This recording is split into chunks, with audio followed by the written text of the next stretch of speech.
আজ 5ই মার্চ বৃহস্পতিবার। দেখে নিন আজকের বাছাই করা 15টি গুরুত্বপূর্ণ খবর। শুরুতেই হেডলাইন্স। তৃণমূলে যোগ দিচ্ছেন হুমায়ুনের জামাই। মাদক মামলায় ডাক পাওয়ার পরেই রাজনীতির ময়দানে ছেলে ও বাবা। হুমায়ুনের দলের রেজিস্ট্রেশন মঞ্জুর করল কমিশন। কোন প্রতীকে লড়বে আম জনতা উন্নয়ন পার্টি? আমার যাত্রার দিন মাছ মাংস নিয়ে দাঁড়ান, একসঙ্গে খাবো। অভিষেকের মন্তব্যের পাল্টা সুকান্ত। মুখ্যমন্ত্রীর পদ ছাড়তে পারেন নীতিশ কুমার। রাজ্যসভায় মনোনয়ন দাখিলের জোর জল্পনা। দলের অনুষ্ঠানে বিতর্কিত মন্তব্য। বিরোধী দলনেতার বিরুদ্ধে জোড়া এফআইআর। বারাসাতে মহিলাকে বাঁশ দিয়ে মার, আটক বিজেপি নেতা। মুর্শিদাবাদে একসঙ্গে 4 সন্তানের জন্ম দিলেন গৃহবধূ। পরাধীন ভারতে জন্মেও ভোটার তালিকায় 104 বছর বয়সীর নাম বিচারাধীন। তোপ তৃণমূলের। আরব দুনিয়ায় সংঘাতের আঁচ ভারতের কাছে পৌঁছেছে। শ্রীলঙ্কা উপকূলে ইরানের জাহাজের সাবমেরিনে হামলা। 101 জন নিখোঁজ, আহত 78। বাংলাদেশের সরকারি কর্মীদের জন্য করা হচ্ছে নিয়ম। প্রথম 40 মিনিট অফিসে থাকা বাধ্যতামূলক করে দিলেন তারেক। বাংলা পলিটিক্সের সমস্ত খবর প্রতিদিন সকালে দেখতে সাবস্ক্রাইব করুন আমাদের বি পলিটিক্স চ্যানেলটি। এবার আসছি বিস্তারিত সংবাদে। বিধানসভা নির্বাচনের আগে মুর্শিদাবাদের রাজনৈতিক অঙ্গনে তৈরি হয়েছে নতুন সমীকরণ। ভরতপুরে সাসপেন্ডেড বিধায়ক হুমায়ুন কবিরের পরিবারে কার্যত ভাঙনের ইঙ্গিত মিলেছে। তার জামাই রায়হান আলী শাসক দল তৃণমূলে যোগ দিতে চলেছেন। শুধু তিনি নন, রায়হানের বাবা শরীফুল ইসলামও ঘাসফুল শিবিরের নাম লেখাতে পারেন বলে জানা গিয়েছে। এদিকে একটি পুরনো মাদক মামলায় রায়হান ও তার বাবাকে একাধিকবার তলব করা হয়েছে। হুমায়ুন কবির আগে অভিযোগ করেছিলেন রাজ্য সরকার প্রতিহিংসামূলক আচরণ করছে এবং ভয় দেখিয়ে তার জামাইকে তৃণমূলে টানার চেষ্টা চলছে। এই আবহেই রায়হান ও তার বাবা তৃণমূলে যোগদানের সম্ভাবনা রাজনৈতিকভাবে তাৎপর্যপূর্ণ বলেই মনে করা হচ্ছে। মঙ্গলবার রায়হান নিজেই জানান তিনি খুব শীঘ্রই সক্রিয় রাজনীতিতে আসতে চলেছেন এবং তার গন্তব্য তৃণমূল। সূত্রের খবর, দলের পর রাজ্যের নেতৃত্বের উপস্থিতিতে রায়হান ও তার বাবা আনুষ্ঠানিকভাবে তৃণমূলে যোগ দেবেন। শোনা যাচ্ছে আসন্ন বিধানসভা নির্বাচনে লালগোলা কেন্দ্র থেকে তৃণমূলের প্রার্থী হওয়ার দৌড়ে রয়েছেন রায়হান। প্রায় 10 বছর আগে হুমায়ুনের কন্যা নাজমা সুলতানার সঙ্গে তার বিয়ে হয়। আগে হুমায়ুন অভিযোগ তুলেছিলেন মিথ্যে মামলায় ফাঁসানোর ভয় দেখিয়ে তার জামাইকে দলে টানার চেষ্টা করা হচ্ছে। এমনকি লালগোলা থেকে প্রার্থী করার প্রস্তাবও দেওয়া হয়েছে বলে দাবি করেছিলেন তিনি। তবে মঙ্গলবার রায়হানের বক্তব্যে সেই অভিযোগের সুর তেমন শোনা যায়নি। রায়হান বলেন, বিজেপির মতো সাম্প্রদায়িক শক্তিকে রুখতে তৃণমূলই একমাত্র বিকল্প। বিজেপিকে প্রধান প্রতিপক্ষ মনে করেই তিনি তৃণমূলে যোগদানের সিদ্ধান্ত নিয়েছেন। তার এই পদক্ষেপে পারিবারিক সম্পর্কে প্রভাব পড়বে কিনা সে প্রশ্নে হুমায়ুন কবির জানান, ব্যক্তিগত ও রাজনৈতিক জীবন আলাদা বিষয়, এতে পারিবারিক সম্পর্কে প্রভাব পড়বে না। যদিও এও দাবি করেন তিনি, দীর্ঘদিন ধরে রায়হানদের পরিবারের ওপর পুলিশি চাপ তৈরি করা হচ্ছিল। হুমায়ুনের দলের রেজিস্ট্রেশন মঞ্জুর করল কমিশন। কোন প্রতীকে লড়বে আম জনতা উন্নয়ন পার্টি? ভরতপুরের বিধায়ক হুমায়ুন কবিরের গড়া নতুন রাজনৈতিক দল আম জনতা উন্নয়ন পার্টির রেজিস্ট্রেশন মঞ্জুর করেছে নির্বাচন কমিশন। তবে এখানেই শেষ নয়। এখন নিয়ম অনুযায়ী সংবাদপত্রে দলের বিষয়ে বিজ্ঞাপন প্রকাশ করতে হবে। সেই বিজ্ঞপ্তি নিয়ে নির্দিষ্ট সময়ের মধ্যে কোনো আপত্তি না উঠলে তবেই কমিশন পূর্ণাঙ্গ রাজনৈতিক দল হিসেবে স্বীকৃতি দেবে। এরপরই দলীয় প্রতীকের জন্য আনুষ্ঠানিক আবেদন জানানো যাবে। হুমায়ুন কবিরের দলের রেজিস্ট্রেশনের প্রস্তাব নির্বাচন কমিশনের কাছে পাঠায় রাজ্যের মুখ্য নির্বাচনী আধিকারিকের দপ্তর।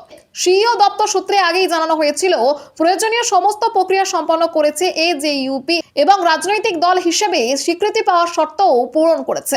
সেই সুপারিশের ভিত্তিতে নির্বাচন সদনে রেজিস্ট্রেশনের প্রক্রিয়া এগোয়। যদিও 15 দিনের মধ্যেই অনুমোদনের সম্ভাবনা ছিল, তার আগেই কমিশন রেজিস্ট্রেশন মঞ্জুর করে। গত বছর 22শে ডিসেম্বর নিজে নতুন দলের নাম ও ইস্তেহার প্রকাশ করেছিলেন ভরতপুরের বিধায়ক।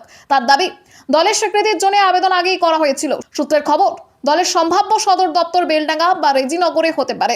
দলীয় প্রতীক নিয়েও আগ্রহ রয়েছে। 2016 সালে নির্দল প্রার্থী হিসেবে টেবিল প্রতীক নিয়ে নির্বাচনে লড়েছিলেন হুমায়ুন। নতুন দলেও সেই প্রতীকই পেতে চান তিনি। তবে শেষ সিদ্ধান্ত নেবে নির্বাচন কমিশন। আমার যাত্রার দিন মাছ মাংস নিয়ে দাঁড়ান, একসঙ্গে খাবো। অভিষেকের মন্তব্যের পাল্টা সুকান্ত।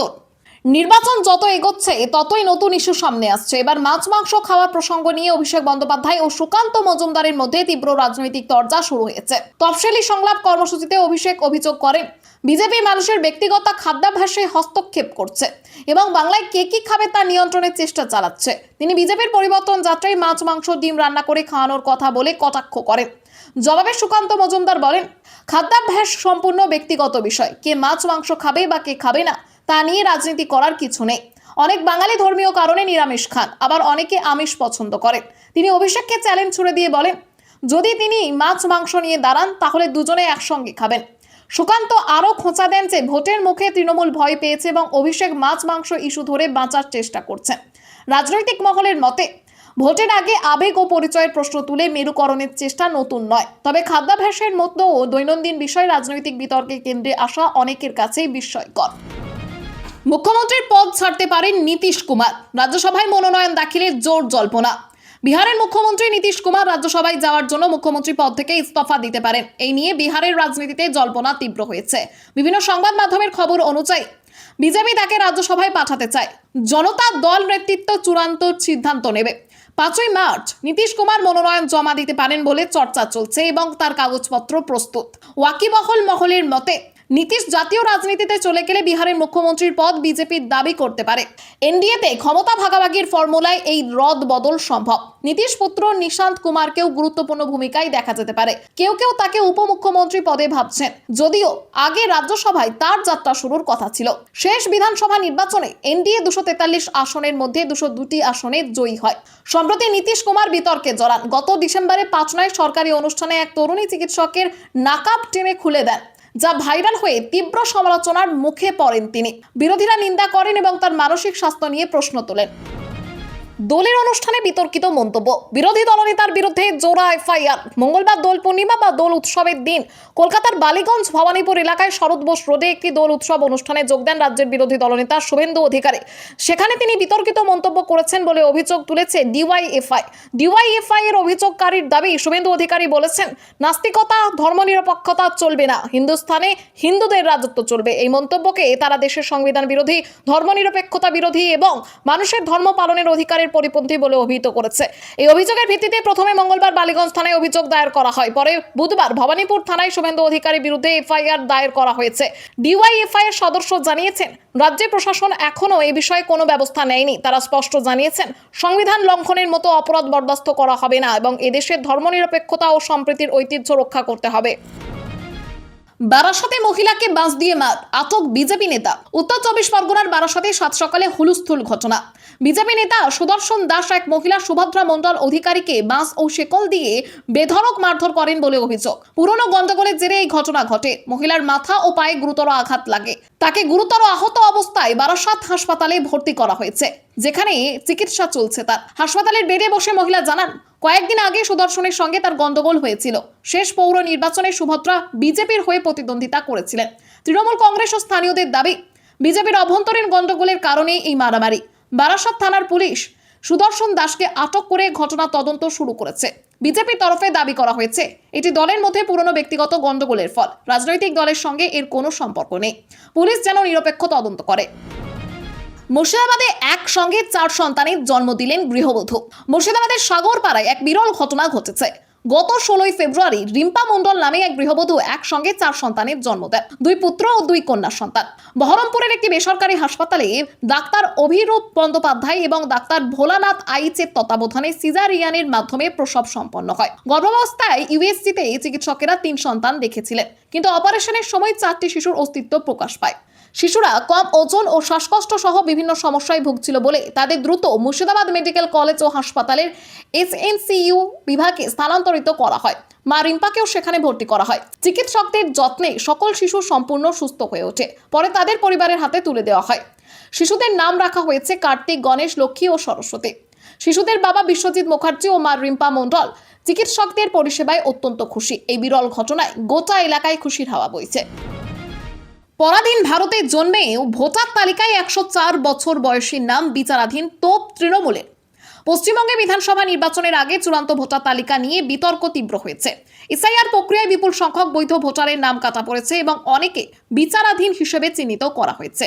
খসড়া তালিকায় 58 লক্ষ নাম বাদ পড়ার পর চূড়ান্ত তালিকায় আরও প্রায় 5,46,000 নাম বাতিল হয়েছে। ফলে 2025 সালের তালিকার তুলনায় মোট 66 লক্ষেরও বেশি ভোটার বাদ পড়েছে এবং প্রায় 60 লক্ষ ভোটার এখনও বিচারাধীন রয়েছে। এই পরিস্থিতিতে পূর্ব বর্ধমানের জামালপুরের 104 বছর বয়সী শেখ ইব্রাহিমের নাম চূড়ান্ত তালিকায় বিচারাধীন দেখা গেছে। পরাধীন ভারতে জন্ম নেওয়া এই শতায়ু স্বাধীনতার সাক্ষী এবং স্বাধীন ভারতের প্রথম নির্বাচন থেকে প্রতিবার ভোট দিয়ে এসেছে। এসআইআর চলাকালীন তাকে লাইনে দাঁড়িয়ে নথি জমা দিতে হয়েছে, কিন্তু চূড়ান্ত তালিকায় তার নাম বিচারাধীন হয়ে যাওয়ায় তিনি আক্ষেপ করেছেন, আমার বেঁচে থাকাটা কি অপরাধ?